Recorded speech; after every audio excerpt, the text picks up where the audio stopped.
नमस्कार मंडळी, लग्नानंतर होईलच प्रेम ह्या मालिकेच्या आजच्या भागामध्ये पाहायला मिळणार आहे. मावशी पार्थ आणि काव्याला म्हणत असतात, तुमचं लग्न झालं आहे का दोघांचं? यावरती पार्थ म्हणतो, हो आमच्या दोघांचं लग्न झालेलं आहे. त्यानंतर ती मावशी म्हणते, हो झालंय ना, तर मग एकमेकांना घास भरवा आणि सिद्ध करा. हे ऐकून पार्थला मात्र खूप आनंद होतो, तर काव्या मात्र पार्थवरती चिडते आणि ती खूप रागाने त्या मावशीकडे पाहत असते. त्यानंतर मावशी बांगड्या सारतात आणि एकमेकांना घास चारा अशी धमकी देतात. पार्थ आणि काव्या फक्त एकमेकांकडे पाहत असतात आणि घास भरवण्यासाठी तयार झालेले आहेत. तर काव्या मात्र पार्थला खूप रागाने पाहत आहे.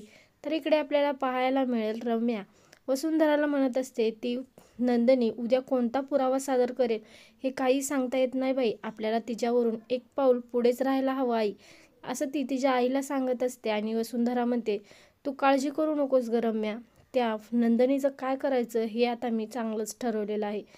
आज हा शब्द देते ही वसुंधरा त्या नंदिनीला 24 तासाच्या आत घराच्या बाहेर नाही काढलं तर माझं नाव वसुंधरा ठेवणार नाही, असं ती रम्याला सांगत असते. त्यानंतर इकडे आपल्याला पाहायला मिळेल जीवा नंदिनीला प्रश्न विचारतो आणि नंदिनीला तो म्हणतो, मला एक गोष्ट तू सांगशील का, तू 24 तासाच्या आत असा कोणता पुरावा आणणार आहेस जेणेकरून वसुंधरा हत्यावरचा जो गुन्हा आहे तो कबूल होईल. त्यानंतर नंदिनी जीवाला कोणतीच गोष्ट सांगत नाही आणि ती गप्प राहते आणि तिने फक्त मौन धरलेलं आहे आणि तिला पुढचं पाऊल कसं उचलायचं आहे हे सुद्धा नंदिनीला माहिती आहे.